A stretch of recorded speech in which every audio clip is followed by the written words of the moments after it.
যুক্তরাষ্ট্রের ভেতর থেকেই এবার ইরানের পক্ষে উঠল জোরালো কণ্ঠ, আর সেই কণ্ঠ এসেছে নিউ ইয়র্ক সিটির মেয়র জোহরান মামদানির কাছ থেকে।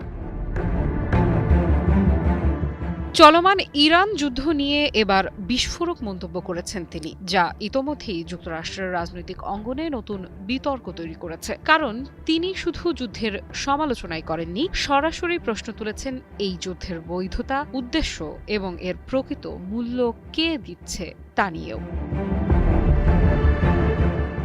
সামাজিক যোগাযোগ মাধ্যম এক্সে দেয়া এক পোস্টে জোহরান মামদানি বলেন, ৩ মাস আগে এমন একটি যুদ্ধ শুরু হয়েছিল যার জন্য কেউ ভোট দেয়নি। তার দাবি, এই যুদ্ধের সিদ্ধান্ত নিয়েছে কিছু ক্ষমতাধর মানুষ, কিন্তু এর মূল্য দিতে হচ্ছে সাধারণ নাগরিকদের। মামদানি বলেন, হাজার হাজার বেসামরিক মানুষ ইতোমধ্যেই নিহত হয়েছেন। একই সঙ্গে নিহত হয়েছেন ১৩ জন মার্কিন সেনাও, আর তারা কেউই আর তাদের পরিবারের কাছে ফিরবেন না। এখানেই থামেননি নিউ ইয়র্কের এই মেয়র। তিনি সরাসরি অভিযোগ করেন, কংগ্রেসের অনুমোদন ছাড়াই এই যুদ্ধ শুরু করা হয়েছে। তিনি আরও বলেন, যুদ্ধের প্রভাব শুধু মধ্যপ্রাচ্যে সীমাবদ্ধ নেই, এর সরাসরি চাপ পড়ছে যুক্তরাষ্ট্রের সাধারণ মানুষের জীবনেও। মামদানির ভাষায়, আমেরিকানরা এখন পেট্রোল পাম্পে বাড়তি দাম দিচ্ছেন, মুদি দোকানে প্রতিদিনের প্রয়োজনীয় পণ্যের দামও বেড়ে যাচ্ছে। অর্থাৎ হাজার মাইল দূরের যুদ্ধের বোঝা গিয়ে পড়ছে শ্রমজীবী মানুষের কাঁধে। তিনি বলেন, বিদেশে ঝরে যাওয়া প্রতিটি প্রাণ এবং দেশের শ্রমজীবী মানুষের পকেট থেকে বেড়ে যাওয়া প্রতিটি ডলার সবই এই বেপরোয়া সিদ্ধান্তের ফল।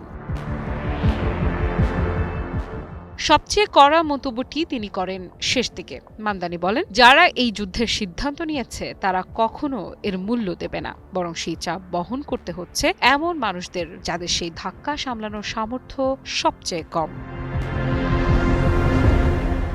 বিশ্লেষকেরা বলছেন, জোহরান মামদানির এই অবস্থান যুক্তরাষ্ট্রের ভেতরে বাড়তে থাকা যুদ্ধবিরতি মনোভাবের প্রতিফলন। বিশেষ করে তরুণ ভোটার, শ্রমজীবী জনগোষ্ঠী এবং প্রগতিশীল রাজনৈতিক গোষ্ঠীর মধ্যে এখন প্রশ্ন বাড়ছে, যুদ্ধে যুক্তরাষ্ট্র আসলে কি অর্জন করছে।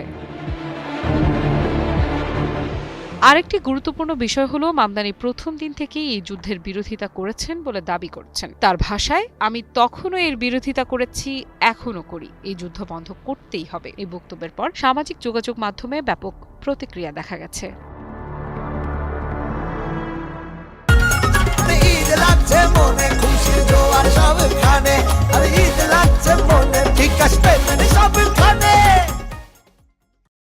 কেউ তাকে সাহসী কণ্ঠ বলেছেন, আবার কেউ অভিযোগ তুলেছেন তিনি ইরানের অবস্থানকে বৈধতা দিচ্ছেন। তবে বাস্তবতা হলো, যুক্তরাষ্ট্রের ভেতরে এখন যুদ্ধ নিয়ে বিভক্তি স্পষ্ট হয়ে উঠেছে। একদিকে জাতীয় নিরাপত্তার প্রশ্ন, অন্যদিকে অর্থনৈতিক চাপ ও মানবিক ক্ষয়ক্ষতি। আর এই পরিস্থিতিতে জোহরান মামদানির মতো বড় শহরের একজন মেয়রের প্রকাশ্য অবস্থান নতুন রাজনৈতিক সমীকরণও তৈরি করতে পারে। আফরিদা ইফরা, নিউজ 24।